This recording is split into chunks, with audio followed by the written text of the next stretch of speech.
Is die nu aan? Oh, hij is nu al aan het opnemen. Oh, nou dan kunnen we gewoon dit filmpje even aankondigen. We can just announce the start of this conversation. Yes. Which will be between Anup Takarautio from Finland and Yoyo from the Netherlands. I think we need to put a little bit higher, you see? Yes, I have the impression also. We have made it many times. We know what we are doing, huh? Yeah. Right? Maybe just turn it a little bit back, the screen, a little bit. Huh? Een beetje kantelen, het schermpje. Iets naar achteren. You mean so? You mean so? Yeah, yeah, exactly. Yeah. Oops. And this gives three-dimensional. Oh, yeah. Let's see. Shall we take it off? Nah. No, it's nice. Okay. So. It's the flower of life here. Or it's the lily. Yeah. It's the lotus flower. Yeah. So we are back here again by Yoyo in Arnhem, the Netherlands. And okay, we are having this Dutch speciality. Yes, it's called stroopwafel. Yes. And it's a historical cookie. And what It is was that? already, Yeah? I think it was invented in the 17th century. Yeah. So in fact it's like it's waffle with honing. With honey, yeah? Honey, yeah, honey. And we also put a little bit of whipped cream on top because Yes. we like that so much. Yeah. So you have lost weight, so you can handle a little extra calories. So if you ever happen to be in Netherlands in the summertime, you see these places where they sell on the street, the fresh, they bake it, and they put honey, and then they put the whipped cream, kermavaahtoa in Finnish, and it's so tasty. Oh. Yeah, I wish you could have a taste of it. We'll taste it for you. It is really special. Yes.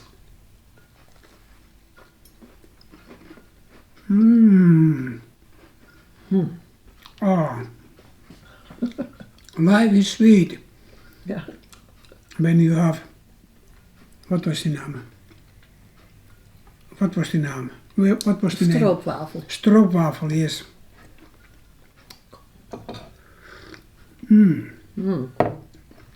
I almost forget why we make this video again. But let's have it. Maybe our audience would like to know.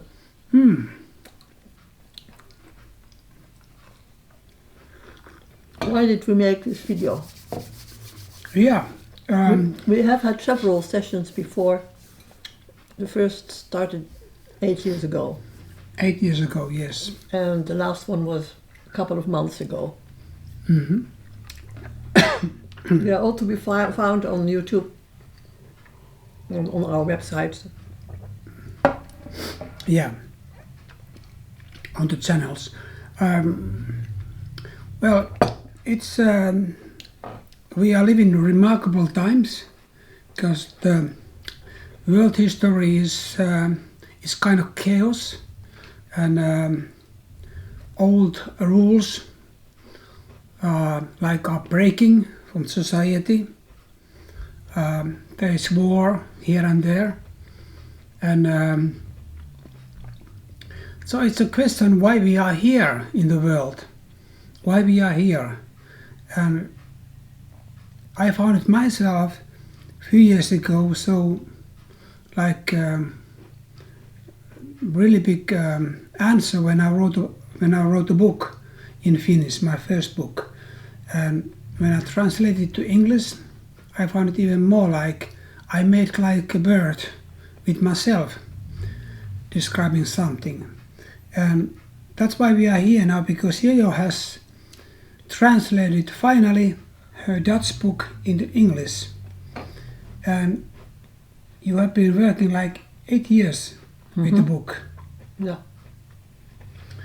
It was very difficult to find the right title.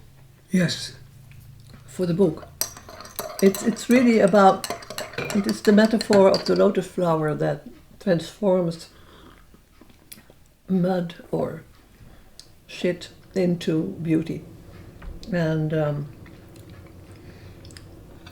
in Dutch it has an alliteration. It's bloeien in de bagger, which means flowering in the dirt. And I would like to have that alliteration also in the English text. And finally, something came up that was really groovy, huh? Yeah. So we called it Sacred Shit, with the subtitle Food for Spiritual Unfolding.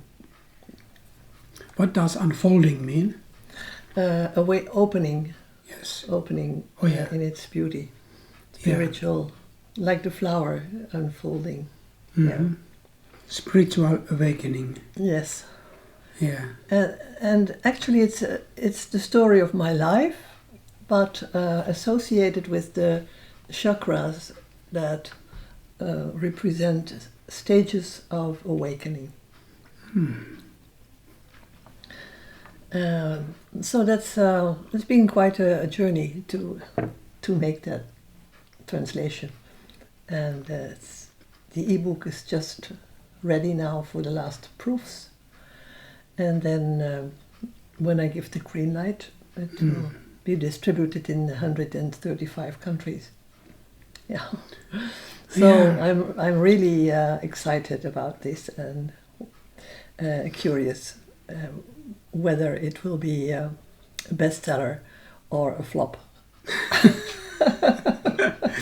Best-selling flop. Or something in between.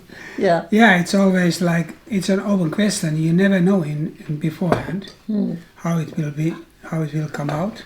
Yeah.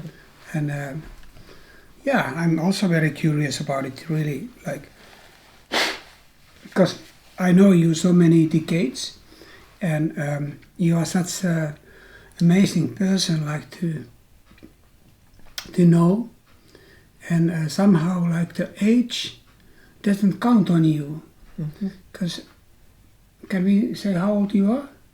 Yeah. A little bit above 70. No, it's 81. 81. And now you are now you write your first English book. Yes. Age 81. And I'm still following my passion, which is doing workshops and individual sessions with people who have a feeling that there must be more to life than what they are living. And there's nothing that gives more satisfaction and joy than helping people to find the reason why they're here. Because in itself, it looks like life doesn't have a meaning. It is us who give the meaning to life. And so, the work is about relaxation, relaxation of the body, relaxation of the emotions. So it's about emotional integration and about the mindset, bringing peace to the mindset. And if you can change your mindset, you change your view of life.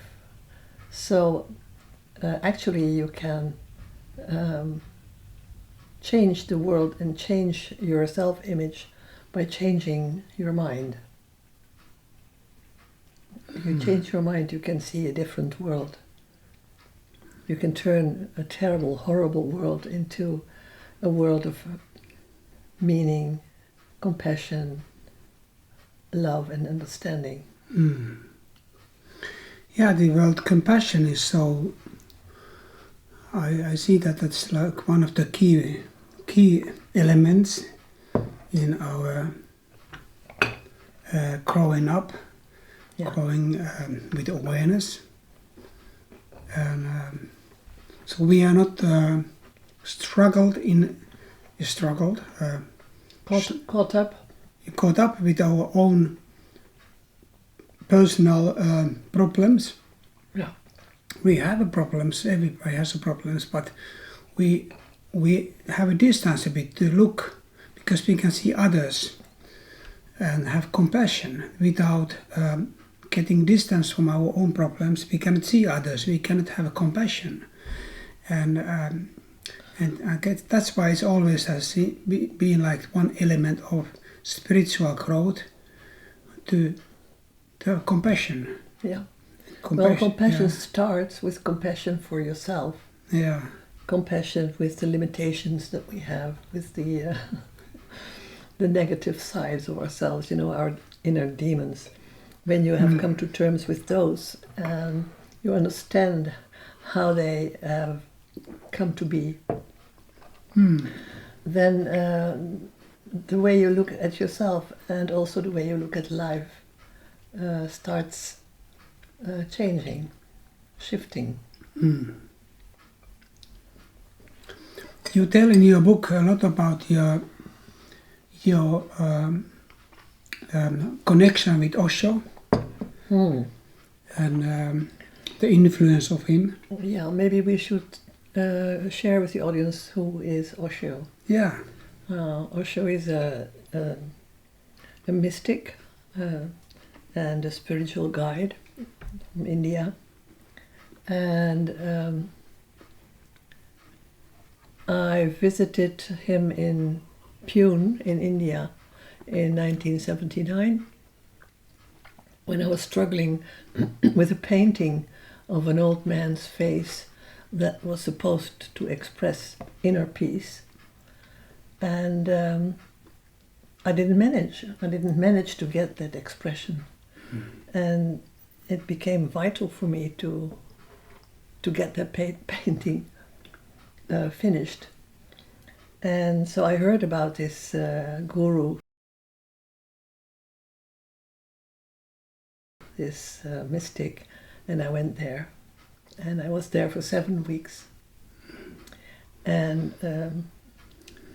unimaginable things happened there. And I was really shaken to the core by what I experienced there. It's all written down in my book. But when I came back, the painting was ready within a month, and I was allowed to participate in an exhibition of European painting, and I won a first prize with that painting.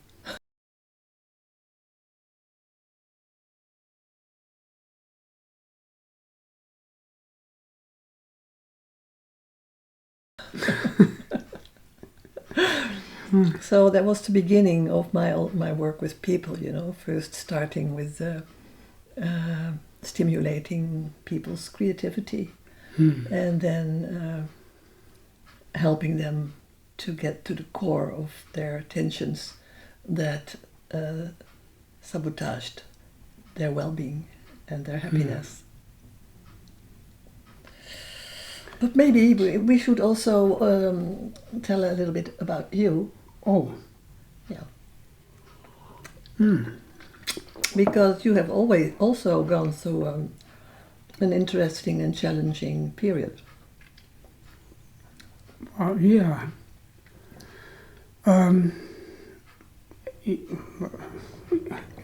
So like what? Well, there was the book that you have written, and a new friend that you found in Finland. Yes. And also a cancer that developed. Yeah. which has taken one of your kidneys Yeah. and has spread to your brain And my lungs. and your lungs, and that you have been successfully struggling with over the past years with a lot of courage. And it seems like you have found things in life that are so important and inspiring for you that you want to keep on living for at least another, I don't know, months or years. Yeah. It's really like if I look like the cancer has been now almost 5 years.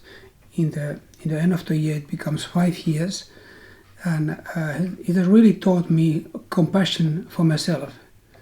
Really, because I was quite tough to myself. Yeah, you were a tough cookie. I'm still, but not so. No, okay, it's different. It has really shown me the vulnerability of life. The Vulnerability. The vulnerability. of life, yeah. Yes, and so that it's just so small thing, and you are dead.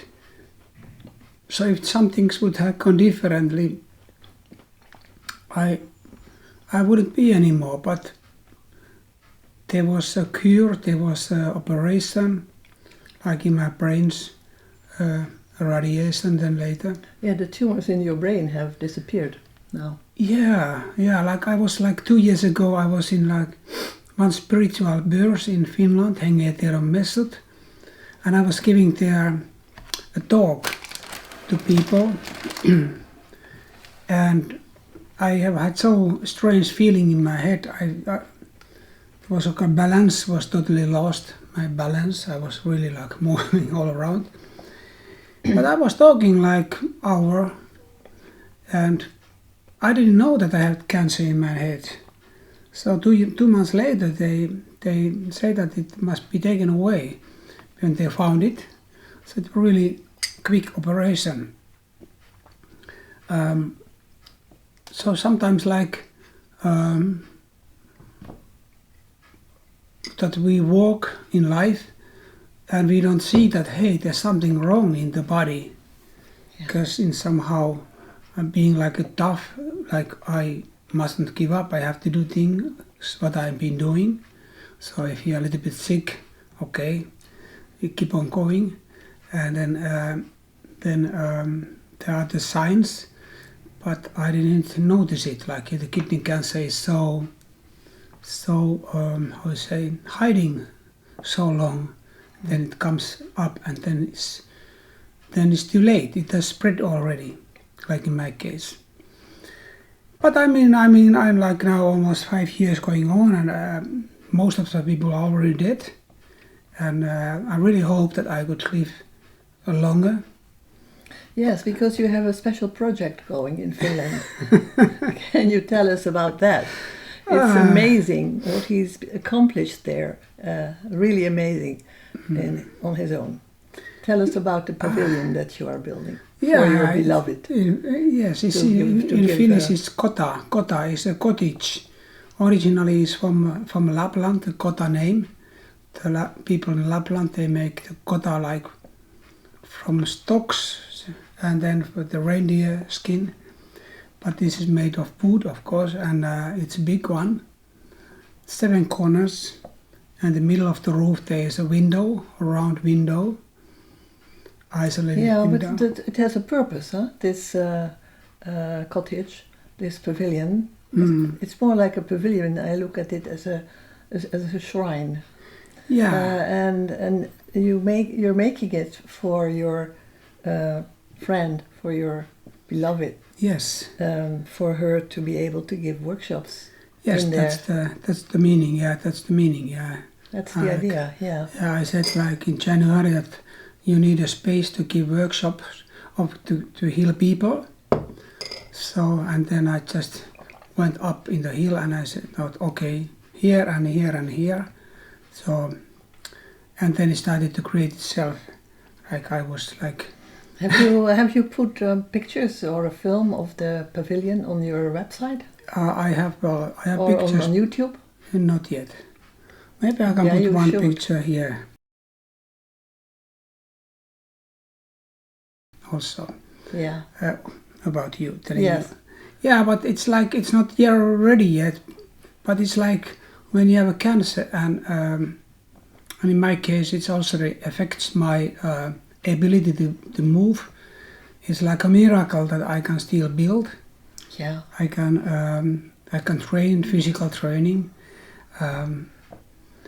and my doctor also already said that all 5 years ago that I go very far with my physics, my body, because I train so much in my life, so it will help me in the process with cancer, because cancer slowly breaks the body. It breaks. It doesn't kill you, in fact, but it breaks different things. It's difficult for the body to go on. So I hope I can manage to build it. Maybe 1 month is still going, and then it's ready, and then we can have a celebration. And then, you can have a celebration. Maybe you come to Finland. Yeah, that would be nice. to our healing temple. And just celebrate the beginning of an indefinite time that you may still be able to enjoy life. Yeah, and I'm very happy that you let me, let's say, write a short introduction in your book about you and your project. And what I see is that you women, you are so spiritual people, and I have learned so much from women in my life. I'm so thankful, because we men, we have this basic thing that, okay, if there's a food, bed, and the third thing I forget, it's enough. Yeah. And you bring so much flowering in our life. So even a shit becomes sacred. So in a way, it's beautiful. Yeah. The lotus in the mud. And I'm curious now to soon to see your book and read it again in English, and it's full of about your life, your creations, how you see life, like you are a prophet of yourself.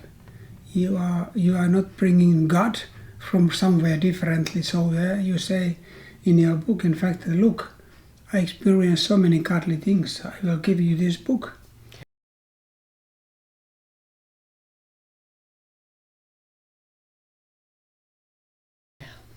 It's like a birth. It's like a baby to us. It's like a testament in a way.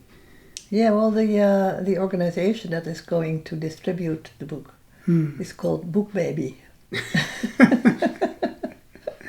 And it is my baby. It's the baby I deliver into the world. Yeah.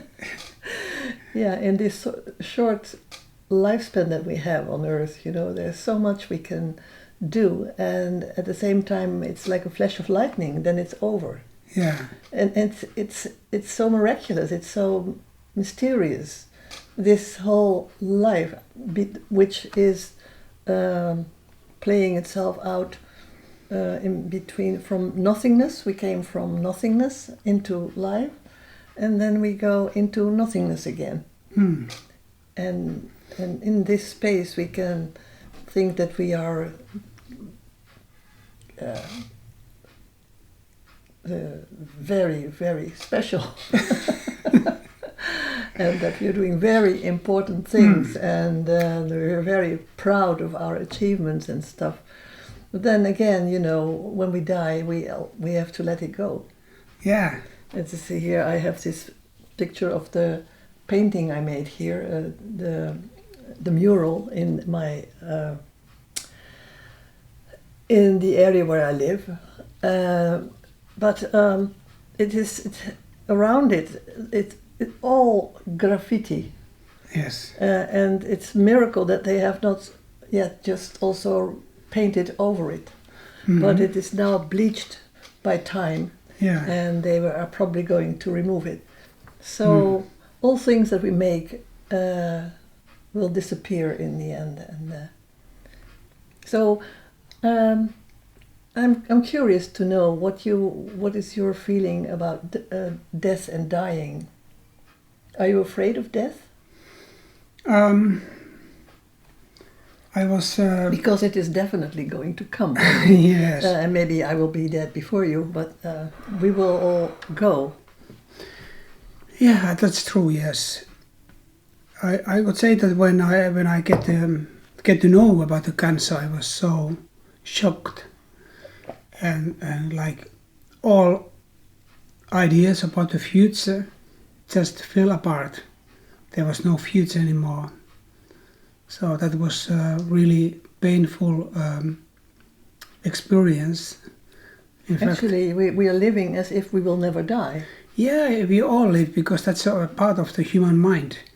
It is, otherwise we wouldn't have evolved to what we are. So in a way, there's also a good side of the thing, that we don't worry about the death, except when it's really knocking on the door. Yeah. But then it's too late to worry about because it has taken part of us already. So I see that like all the meditation I did in my life, like I started meditating in fact 50 years ago. When I was 16 years age and I got an accident with motor, so with a car, and I was experienced out of the body one moment. You had this out of the body experience. Yes, yes. During the accident. Yeah, I was one split second. I was just out. I was just looking all this thing, what's happening around. My body laying there on the asphalt, and people running. But I was so young, 16. I didn't understand it. So it was, and in fact, a bit later, when I get home, I understood it a bit more. But I never really thought about it. Except when I became more than 20 years of age, 4 or 5 years later, I started to meditate more, and then you through meditation you get these experiences, but differently. They are not like with this kind of sudden accident, but just. Yeah, what is meditation for you? And what does it bring? In the beginning, like 45 years ago when I started, I was looking for some special happening. I was looking for like out of the body experience. I was looking for enlightenment. Young guys are like that. And what is enlightenment? Yeah, that's why I didn't find it. But you get frustrated because when you just try and it doesn't come so easily. And then when Well, I have read somewhere that the state of enlightenment is a state in which you are aware, but without a subject. So, enlightenment is awareness without shape or content. And I wonder if this is a state that we would really enjoy. And you are, and there is nothing to see, nothing to experience, just emptiness. Yeah, I remember Osho said somewhere on his lectures in India when I was there, also in the 80s, that these are my words, but I remember he said that don't hurry with enlightenment because when you are enlightened, life is so boring, because there's nothing really that excites you in a way. Because when you are not enlightened, you see a nice person there, and you say, wow, this is a nice person, I would like to know her or him.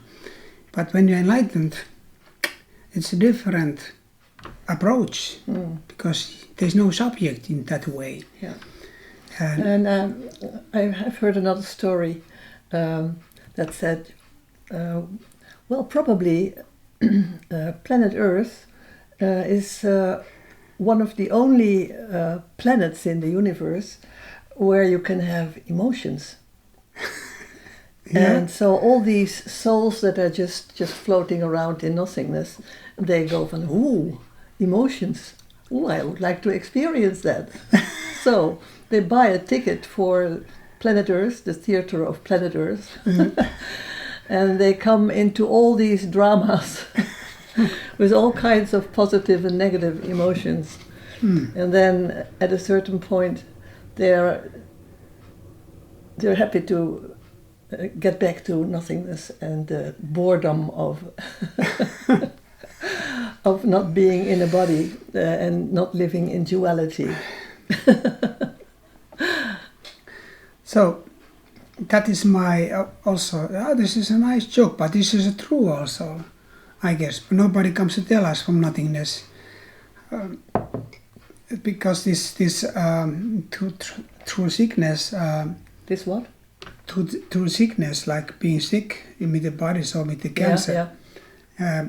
I'm all the time aware about the death, because it's really around the corner.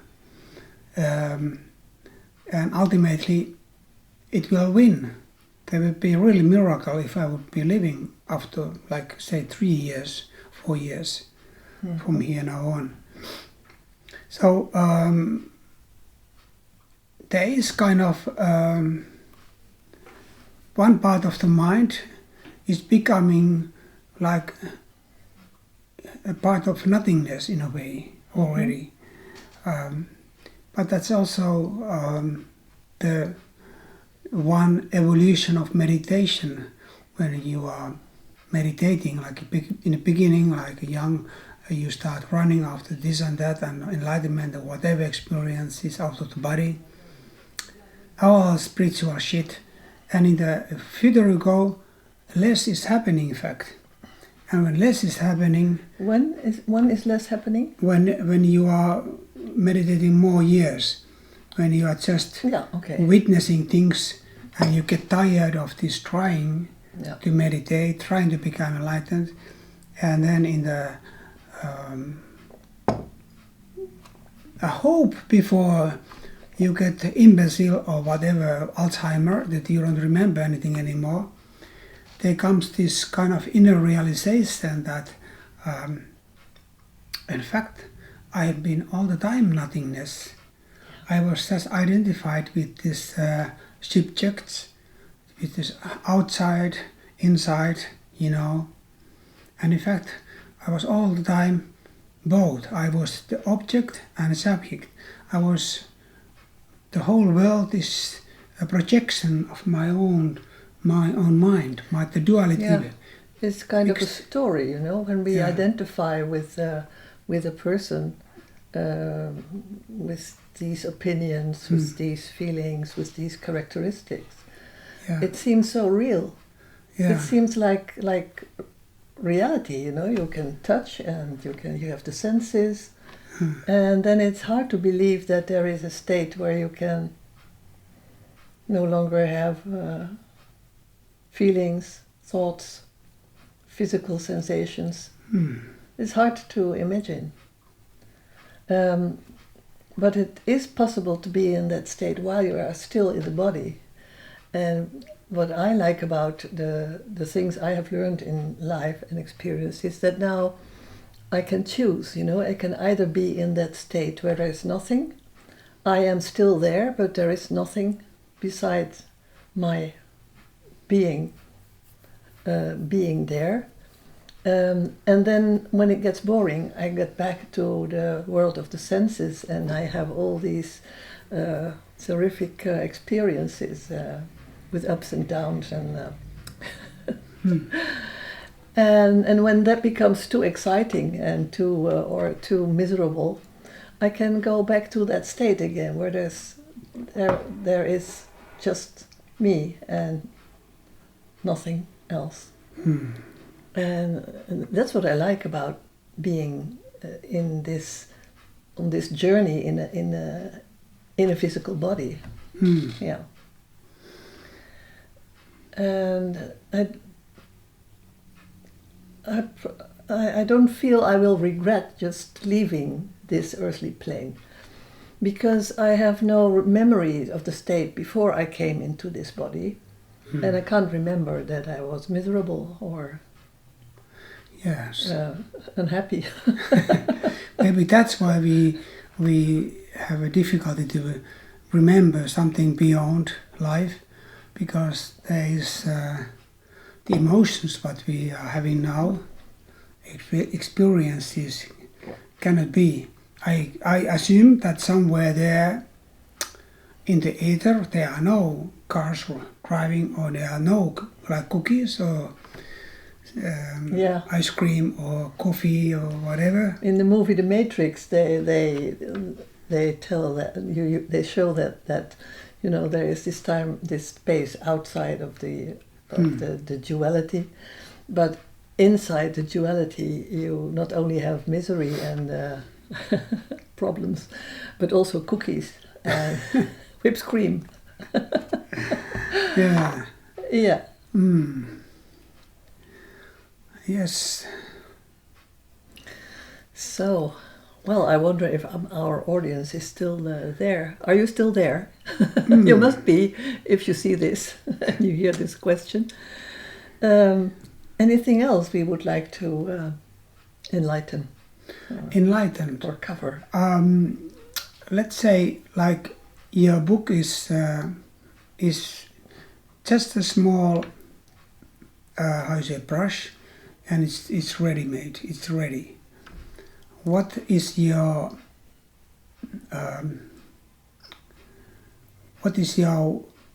reaction, or like final words for your book? Like if you would write something a little bit more in the book, what would you say now? Like after 8 years, you finished it. It is the journey from being all one, the state that you see a baby is in. When you look into the eyes of a baby, you see the whole universe. It is one with everything, but it is not aware of it. Now, as we grow up, we lose this innocence and this completeness in our struggles and our endeavors and stuff. But if we are lucky, we come to the stage where we get back to that state of innocence and merging with the whole universe. But this time you are conscious of it, and that makes the difference. And actually the book is about the journey from innocence to innocence, from unconscious innocence and completeness to conscious being there and being one with all. Being twice born. Yeah. First be born in the world, just naturally, like baby.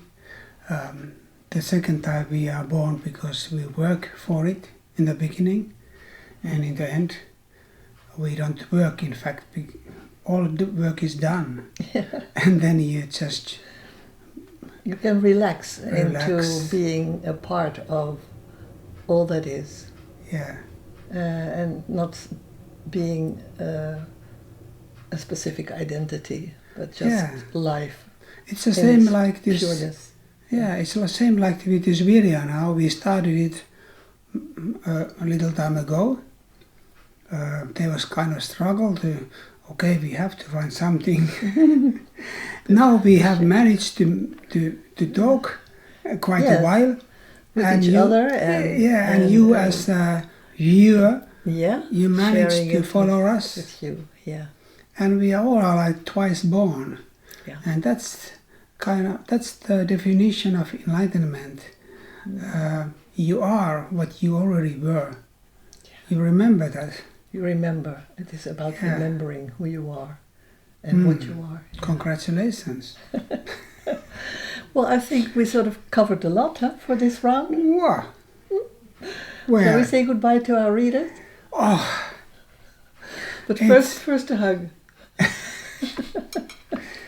let's have a hug.